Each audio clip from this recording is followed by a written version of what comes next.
Olá, sou Eliane Nunes, sou cantora e compositora de música gospel, música cristã, no ritmo de bossa nova e samba. E estou aqui para voltar a deixar algumas gravações sobre a palavra de Deus para a gente meditar, ok? Hoje nós vamos meditar no livro de 1 Samuel 1 sobre a vida de Ana. Hoje são 31 de agosto de 2020. E nessa história de Ana fala muitas coisas, fala sobre amargura de alma, tristeza, depressão, afronta, vergonha, amor, fala sobre derramar o coração diante de Deus e também fala sobre resposta de Deus. Então a gente aprende com a vida de Ana como fazer nessas situações, certo? Bem, existia um homem chamado Elcana. E esse homem tinha duas mulheres, uma era Ana, a outra era Penina. Vamos ler a partir do versículo 2 de 1 Samuel, ok? Vamos lá. E este tinha duas mulheres, Elcana. O nome de uma era Ana e da outra Penina. E Penina tinha filhos, porém Ana não os tinha. Subiu, pois, este homem da sua cidade de ano em ano a adorar e a sacrificar ao Senhor dos exércitos em Siló. E estavam ali os sacerdotes do Senhor, homens, Ofni e Finéias, os dois filhos de Eli. Só lembrando aqui, nessa época o homem podia ter mais de uma mulher, tá? Hoje não. Hoje é só uma, segundo a palavra de Deus. Outra coisa, esse Ofni e Finéias, os dois filhos de Eli, está falando aqui que eles eram sacerdotes, só que eles não faziam a vontade de Deus e eram sacerdotes que comiam as ofertas do altar. Na verdade, eles não eram tementes a Deus, né?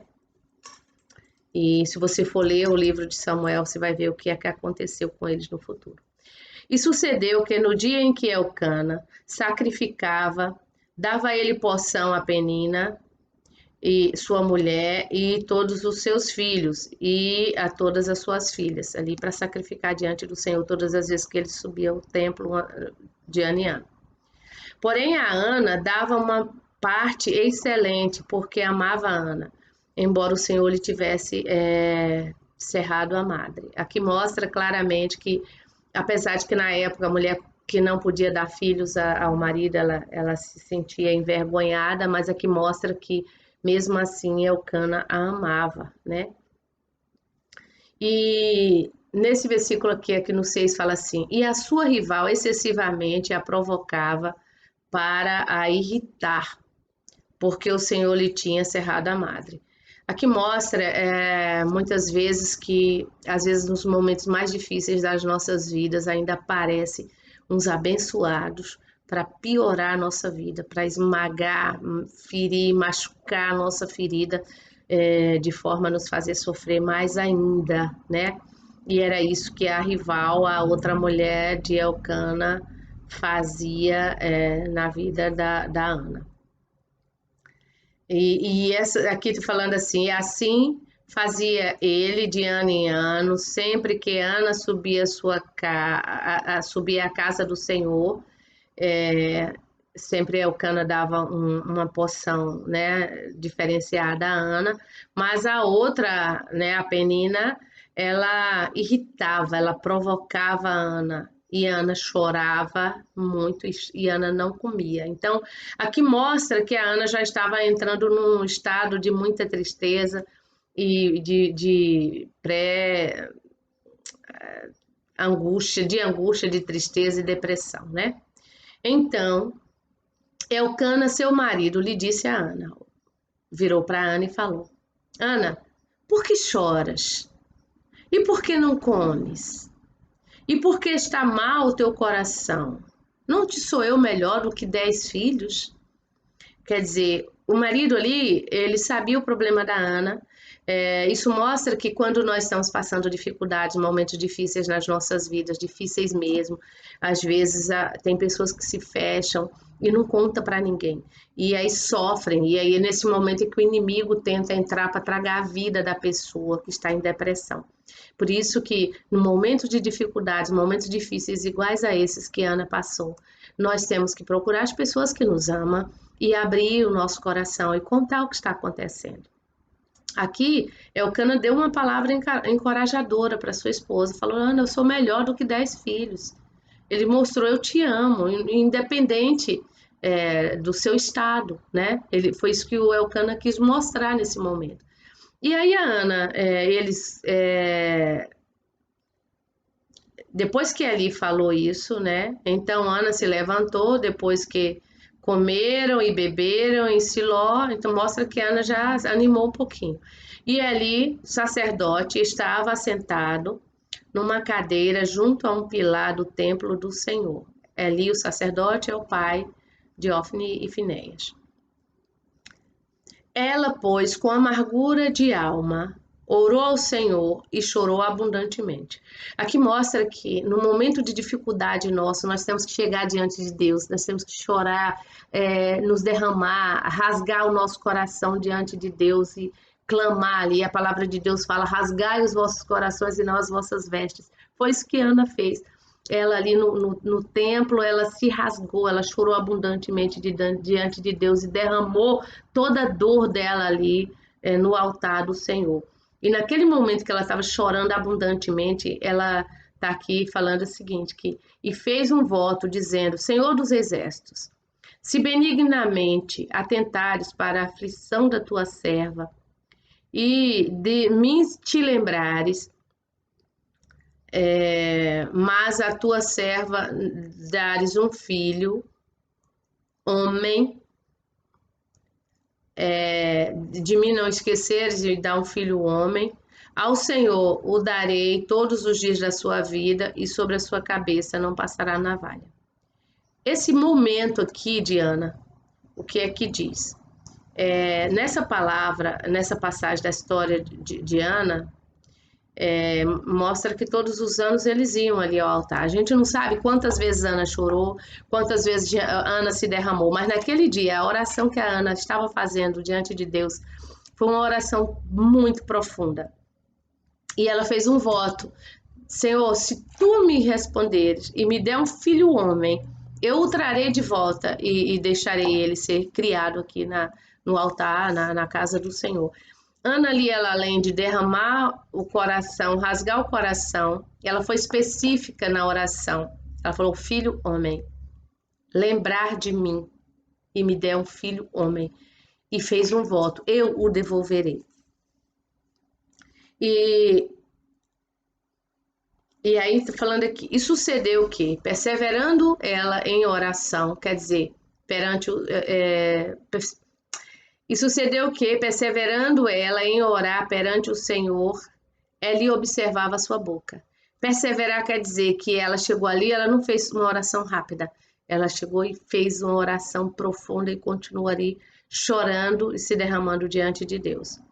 Porquanto Ana, no seu coração falava, só se movia os seus lábios, porém não se ouvia a sua voz, pelo que ali a teve por embriagada. Quer dizer, a amargura de alma ali de Ana foi tão grande, a dor estava tão grande que ela não conseguia esboçar nenhuma palavra.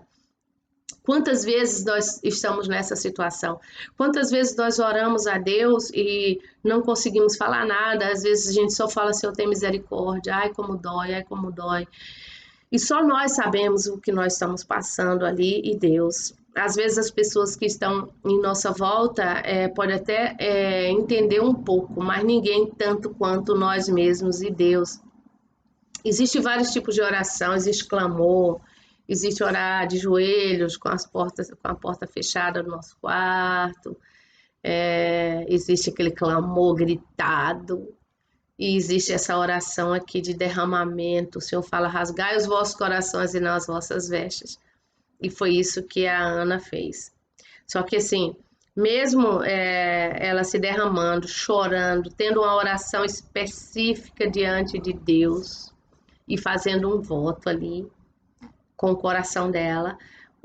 O sacerdote Eli estava sentado na cadeira ali do lado do pilar do altar e olhando ela, observando, e ali ele julgou. Ele teve a Ana como embriagada, ela estava tão ali desfigurada, clamando, gemendo diante de Deus, que ele olhou e falou assim: ela está embriagada, né? E virou para ela e disse no versículo 14: até quando estará tu embriagada? Aparta-te do teu vinho. Ah, meu Deus, é tão difícil, né? Às vezes a gente tá passando luta, passando coisa difícil, ainda tem gente que olha, ainda nos julga, né? Ah, você errou, você fez alguma coisa contra Deus. Não, alguma coisa aconteceu, porque Deus não está te respondendo. Mas para Deus, ele tem o tempo, ele tem a hora, né? Deus, ele não deixou de te olhar, ele não deixou de te ver. Porém, Ana respondeu: não, senhor meu, eu sou uma mulher atribulada de espírito, nem vinho, nem bebida forte tenho bebido. Porém, tenho derramado a minha alma perante o Senhor. Aí está aqui: não tenhas, pois, a tua serva por filha de Belial, porque da multidão dos meus cuidados e do meu desgosto tenho falado até agora. Então respondeu Eli. O profeta ali entendeu, ela foi humilde diante do profeta, né? Ele julgou ela, mas ela foi humilde. E aí o profeta falou para ela: vai em paz, e o Deus de Israel te conceda a petição que lhe fizeste. E disse ela: acha tua serva graça aos teus olhos, assim aos teus olhos. Assim a mulher foi o seu caminho e comeu, e o seu semblante já não era triste. Essa passagem aqui, licença. Essa passagem aqui mostra o quê? Que Ana tomou posse daquela palavra. Quando Eli falou que seja conforme a tua oração, Ana tomou posse. E isso também é um aprendizado, porque às vezes a gente recebe uma palavra profética, recebe algo de Deus e uma semana depois já estamos ali procurando um outro profeta, procurando uma outra resposta de Deus, por causa da ansiedade. A Ana ali, ela derramou, ela deixou a ansiedade dela ali no altar, né? Que é o que o Senhor ensina na palavra: não andeis ansiosos por coisa alguma, antes faça conhecida diante de Deus as vossas petições com súplicas e ações de graça. A Ana ali, ela fez conhecido diante de Deus ali as petições dela, quando ela recebeu a palavra profética de Eli, falando que acontecesse conforme a oração dela. O que aconteceu? Ela decidiu comer, ela decidiu, a partir daquele momento, ela já não estava mais triste, porque ela creu na palavra. Isso é incrível, né? Também é aprendizado para nós. E levantaram-se de madrugada e adoraram perante o Senhor e voltaram e chegaram à sua casa em Ramá. E Elcana conheceu a Ana, sua mulher, e o Senhor se lembrou dela. Olha que coisa linda aqui, né? Ela chegou em casa, dormiu com o marido dela, né? Ficou juntinha ali, como vocês sabem o que o marido e mulher faz. E o que aconteceu? O Senhor se lembrou dela. Lembra da oração específica de Ana? Foi, Senhor, se lembrares de mim, né? Se lembrares da tua serva. Foi essa a oração de Ana. E aqui a resposta de Deus fala: e o Senhor se lembrou dela, se lembrou de Ana. E o que mostra toda essa história? Primeiro, quando Deus dá uma bênção, Deus dá uma bênção, né? Se você continuar lendo ali o capítulo 1 e vai para o 2 de 1 Samuel, você vai ver que Deus, logo após, no tempo dos 9 meses ali, né? Eu creio, Deus deu a Samuel. E Ana foi lá no tempo, quando desmamou o neném, foi lá e entregou ele diante do altar, ali o profeta Eli, e falou para ele: olha, era a respeito desse menino que eu orava. Então, eu estou aqui. Então, Deus fala assim: quando fazer algum voto, não tarde em cumprir, né? Para não ser visto como tolo. Ana cumpriu o voto. No tempo certo, foi lá e devolveu, entregou Samuel para ser criado. E olha, eu te falei aqui dos dois filhos de Eli, que não eram corretos diante de Deus. Eli criou Samuel também. E Samuel foi uma bênção. Foi o profeta que ungiu o rei Saul, foi o profeta que ungiu o rei Davi, um homem de Deus, um homem realmente de Deus. Então, assim, para você ver que a bênção às vezes é chorada, às vezes é doída, às vezes é gemida, a promessa de Deus às vezes é demorada aos nossos olhos, mas quando vem com força, vem com bênção, vem algo assim tremendo. E Samuel realmente veio um filho abençoadíssimo. E sabe o que aconteceu mais depois disso? Ana, Deus abriu a madre de verdade. Ana teve outros filhos também ali com Eli, ou com Elcana, e Deus abençoou a Ana abundantemente. Se você for ler o versículo 2, você vai ver o cântico de Ana ali diante de Deus de agradecimento, pedindo, já agradecendo a Deus por tudo que o Senhor fez, né? Então, gente, essa é a palavra de hoje, que é um aprendizado a respeito da Ana, a respeito de nossas vidas. Se você está passando momento de tristeza, de depressão, de angústia, fale com quem você ama. Se você está passando um momento de tristeza, depressão, de angústia, abra o teu coração diante de Deus e clame a Ele, derrame a sua vida ali, o seu coração diante do Senhor. E vou te falar, o Senhor vai te abençoar, Ele vai te responder, vai responder a tua oração, ok? Essa é a palavra de hoje, fique com Deus, um beijo grande e até a próxima palavra que nós vamos compartilhar, ok? Beijinho, Eliane Nunes.